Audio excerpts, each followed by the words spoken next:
Hello, ladies and gentlemen. It is Roman, the true football fan, back once again with my 2014-2015 NFL team breakdowns, analyzation, previews for the 2014-2015 NFL season. I already repeated it, but I'm excited because I'm talking about the Cincinnati football Bengals today. We got a lot to talk about, a lot of questions, additions, losses, and season predictions, and what their depth chart is looking like. So let's go ahead and get right into it. Oh, before I get right into it, I'd like to thank you guys very much who are watching my videos, commenting on it. I love when you guys comment on my videos. I love to hear your opinions, so go ahead and do that more often. If you check out this video, go ahead and tell me what you think. If you hate it, you hate it. If you like it, you like it. Tell me what you think about my reviews. Tell me what you think about how I'm doing as a person, as a commentator for the YouTube community. I feel like I'm doing okay. I'm struggling here and there. I talk pretty fast, but that's because I'm excited because I love talking about football. So I could be changing my name pretty soon. Just depends on how my subscribers go and my views and if people are actually liking my content, which it seems that it's going that way right about now. So let's get right into it. 2013, the Cincinnati football Bengals finished 11-5 and first in the AFC North. I love watching the Cincinnati Bengals play. Andy Dalton is one of my favorite quarterbacks, one of my favorite younger quarterbacks in the game. I love A.J. Green as a receiver, and I love Giovanni Bernard, their second-year player. So they finished first in the AFC North. And let's go ahead and touch on offense first. Offense passing, 8th in the NFL, 258.5 yards passing in the NFL. 8th overall. Bengals aren't complaining. Marvin Lewis isn't complaining. I really like this offense. I love Andy Dalton throwing to A.J. Green. It's a beautiful combination. Marvin Jones stepped up for a few games here and there last season. He caught, I think 5 touchdowns against the Jets. So passing 8th overall, I really don't think there's an issue here. I think a lot of people aren't sold on Andy Dalton, but in the playoffs, he's not a very good quarterback. But in the regular season, he's a great quarterback. I love watching him throw. He makes mistakes here and there. He's cost his team some games, and their defense has bailed him out sometimes. But I really like Andy Dalton. I think he's going to improve his game this season for sure. I think he's going into his 4th or 5th season. I love watching this kid play. Going into the rushing attack. Now, rushing attack is obviously a little bit lower. They don't have that premier star runner on their offense, but they have one of my favorite running backs in the NFL in Giovanni Bernard, but they finished 109.7 rushing yards per game last season. Giovanni Bernard was the main runner. A lot of people had Ben Jarvis, Green Ellis penned as the number 1 runner throughout the season and didn't think Bernard would be too much, of a threat to opposing defenses if he came in and played, but Bernard showed up. He grabbed 5 touchdowns compared to Ben Jarvis, Green Ellis' 7. Now, Green Ellis played a lot better touchdowns-wise, but Green Ellis only averaged 3.4 yards per carry, while Bernard averaged 4.1, so a significant difference. 1 point is completely different, or 1 yard is a big difference. It's a game about inches. So Giovanni Bernard, he's number 1 on the depth chart right now. Green Ellis is 3rd. So I really like this rushing attack and what they're going to bring this season. Hugh Jackson is now promoted from the running backs coach to the former running backs coach of the Bengals to the offensive coordinator now that Jay Gruden has left and gone over to Washington Redskins in the NFC East. So Hugh Jackson, I like this a lot. He's more of a running type of offensive coordinator compared to Jay Gruden, who's more of a passing type of offensive coordinator. But we'll see how things go. They really need a rushing attack, and I think Andy Dalton has matured enough to where he can take over an offense, and Hugh Jackson is going to be fine, and it's great for this rushing attack. So let's go ahead and talk about their offensive line before I get into their defense. Left tackle, they've got Andre Whitworth. Pretty big name. I like him a lot for the offensive line. Left guard, not a big name, Clint Bowling. Center, they've got Trevor Robinson. Not a big name as well. Right guard, they've got Kevin Zeitler. Pretty big name. I really like Kevin Zeitler. He's getting lean in the kitchen. He's making sure that he's staying healthy and staying physical so he can prevent the big defensive lineman from getting past him and hitting Andy Dalton. And right tackle, we've got Andre Smith. I like Andre Smith a lot. They just got to make sure that he protects the quarterback. Nothing much going there for the offensive line. Kevin Zeitler just needs to make sure he commands that offensive line and make sure everything's in check. So I'm really excited to see this offensive line play this season. I hope they can protect Dalton enough because I like him a lot. Moving on to the wide receiver position, none other than one of the top 5 receivers in the game today, A.J. Green. I love watching A.J. Green play. He's so physical. He's so fast. He's so tall. And he's got great hands. He's a very physical receiver. I love watching him play. He really gives the defensive backs that extra little push, pushes them to the limits to see if they're really that great of a defender. A.J. Green is one of the best in the business. Last season, he caught 98 passes, 2 passes shy of 100 passes caught per game last season, 1,400 yards. He averaged 14.6 yards per catch, and he grabbed 11 touchdowns. Nothing to complain about there. Excellent season, one of his best, if not the best season for A.J. Green. And then his backup is Brandon Tate. Not a big name, but he's there just in case Green gets hurt, which we all don't want to see. So moving on to the other end of the field for wide receivers, you've got Marvin Jones. Marvin Jones showed up in some games last season, some critical games that gave him that playoff spot, that gave him that, I believe they were the 3rd seed. So Marvin Jones, he really showed up. I believe he caught 5 touchdowns against the Jets, like I said earlier on in the video. But Marvin Jones last season, he caught 51 passes. It's not a lot. 712 yards, not a lot as well. Most of that came against the Jets. I believe it was like 200 yards, 210 yards.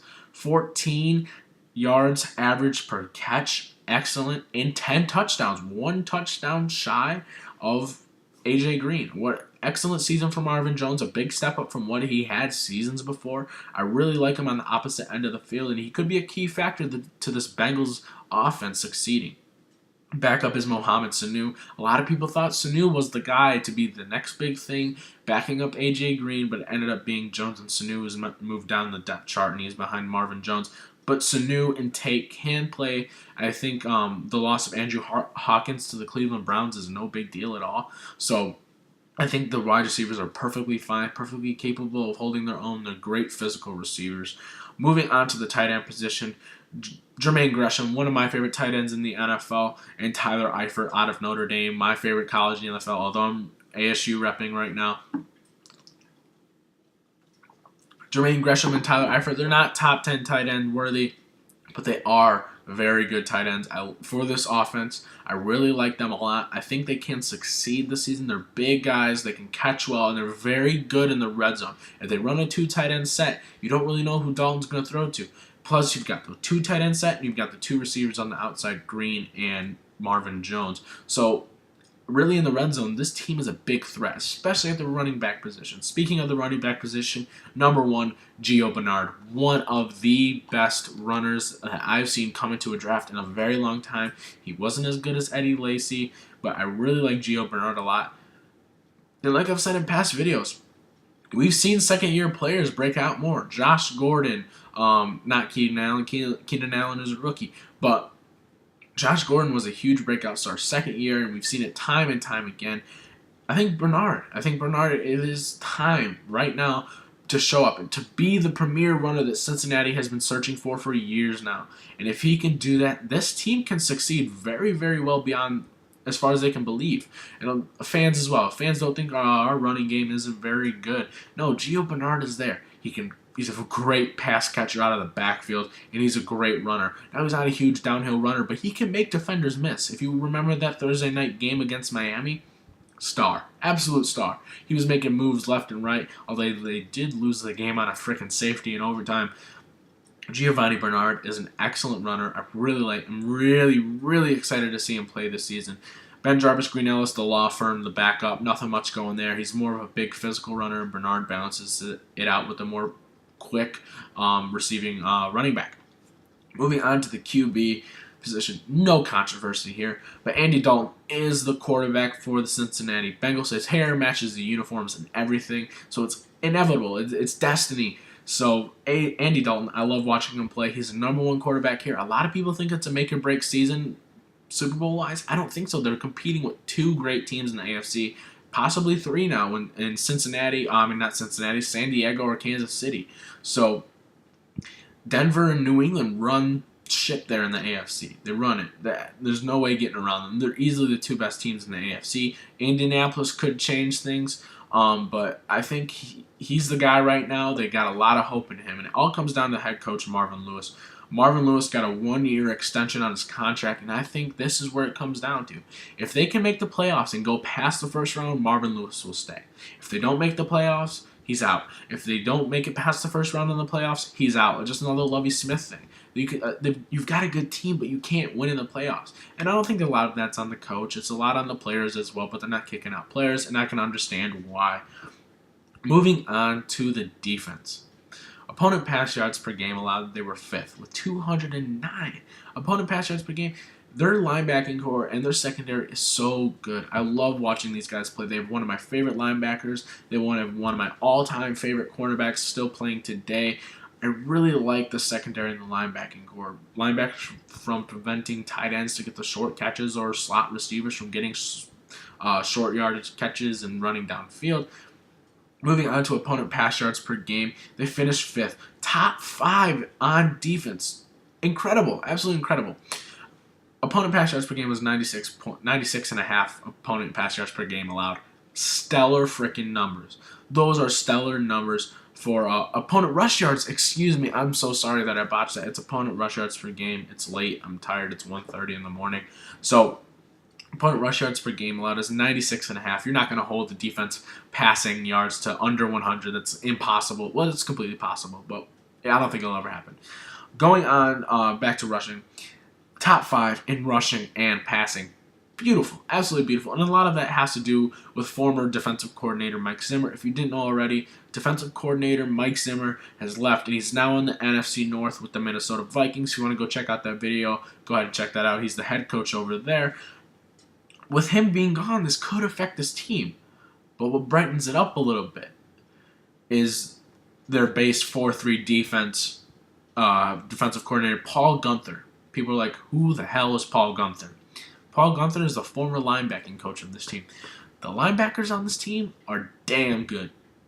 Damn good. They play so freaking well. I love watching them play.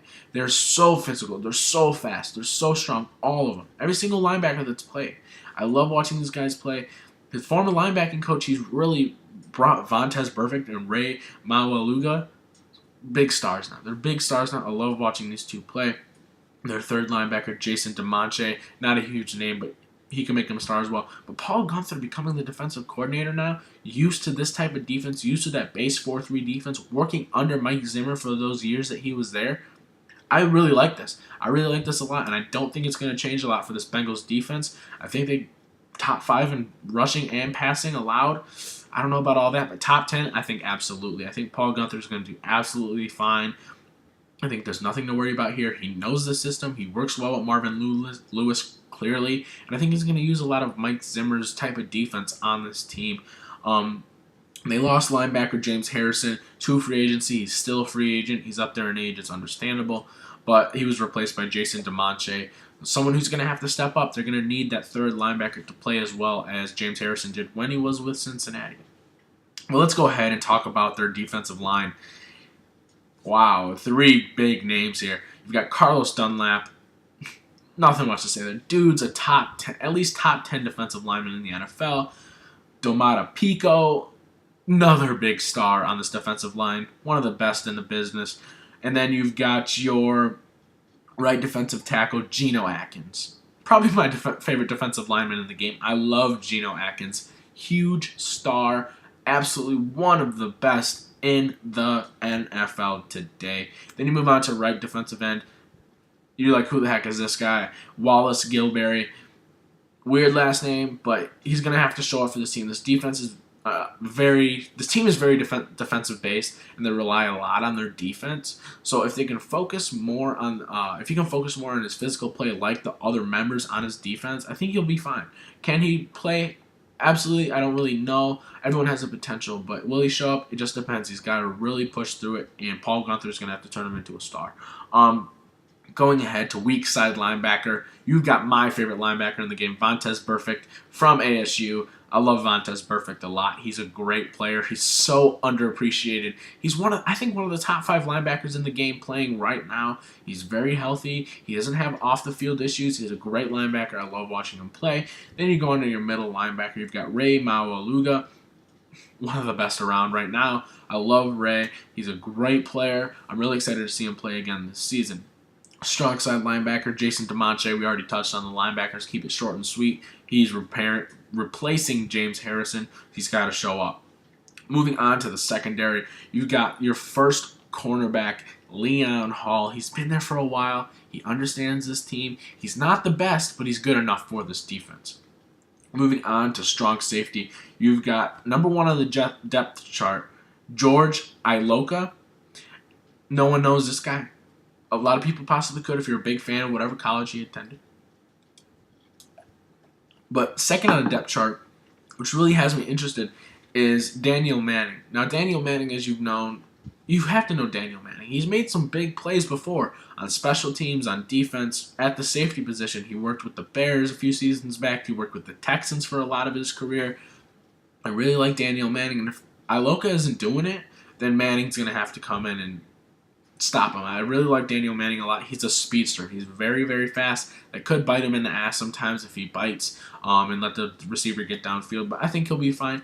Could he start eventually? Just depends on how training camp goes in preseason. So, moving on to free safety, Reggie Nelson. Not a star in the league, but he's still a good safety nonetheless for this type of defense that they're building over in Cincinnati. Then you've got your cornerbacks on the other end of the field. You've got Leon Hall, and then you've got one of my favorite corners because he played with Dallas for a while, Terrence Newman. He's getting up there in age. Terrence Newman is definitely getting up there in age, and he's not going to be around forever for Cincinnati to have. Terrence Newman, he makes big plays. He had the big return for a touchdown against Green Bay last season in Week 3. Beautiful game. I love that game. He made a big play, ran it all the way back for a touchdown, game-winning touchdown. Terrence Newman is one of the best to play within the past 10 years. He's a great cornerback.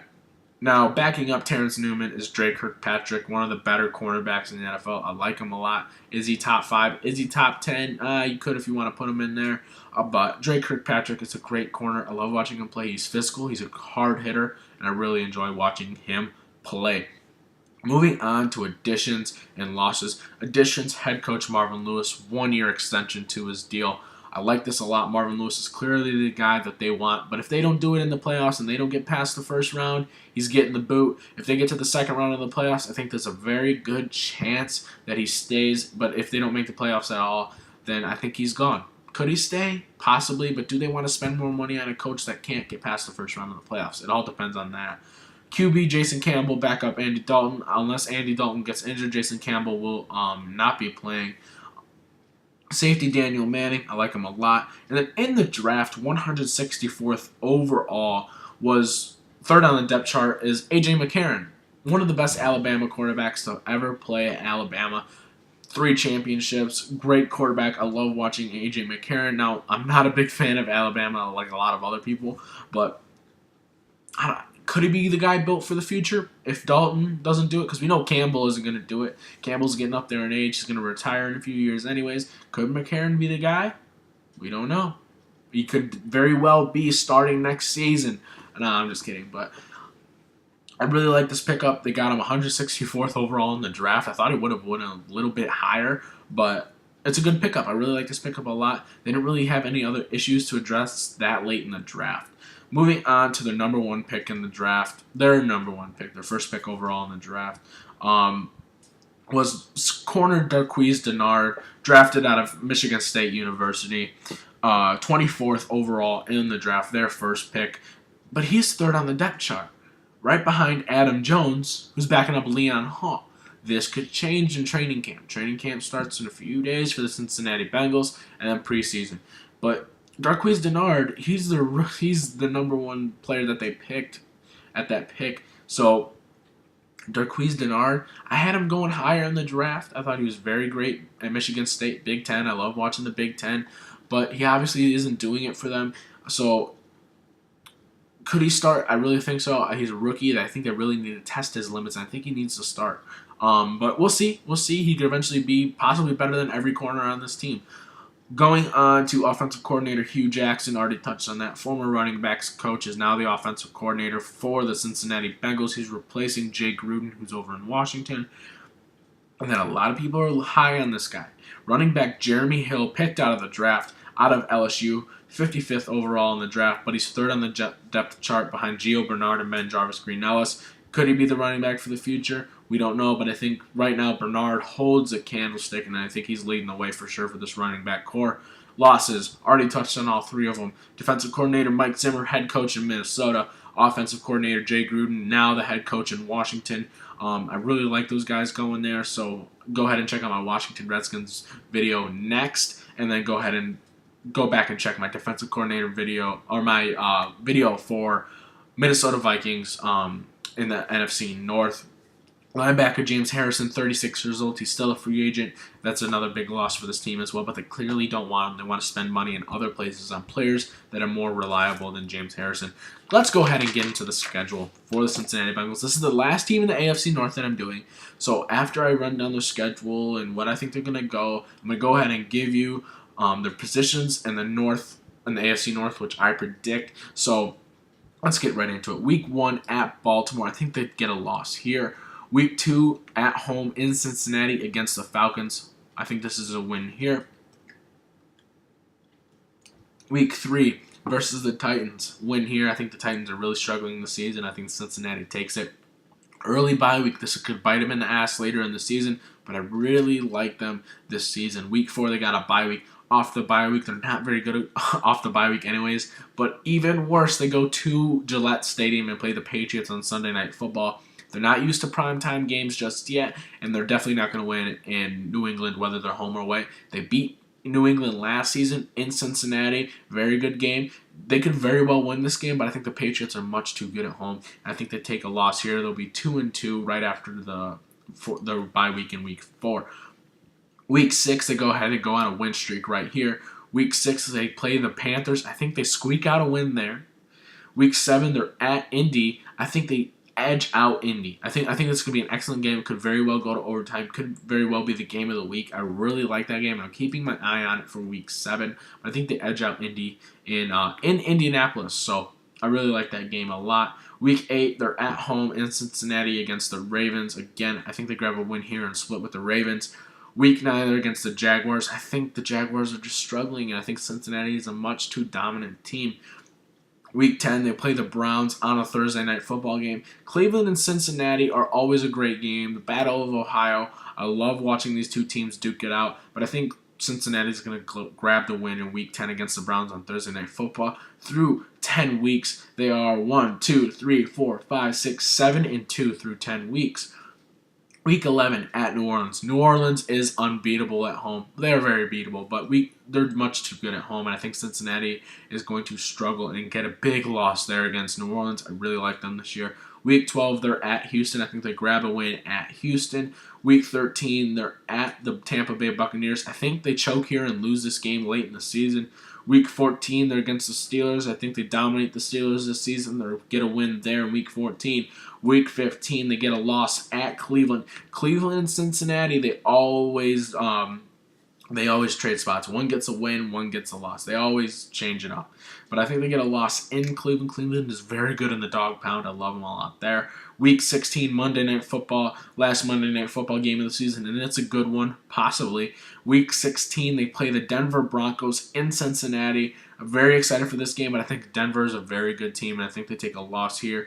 That was my Super Bowl that was my AFC Championship prediction last season, but it obviously didn't happen. But Week 16, Broncos, Bengals be there, Monday Night Football, last game of the season. I'm very excited to see this game.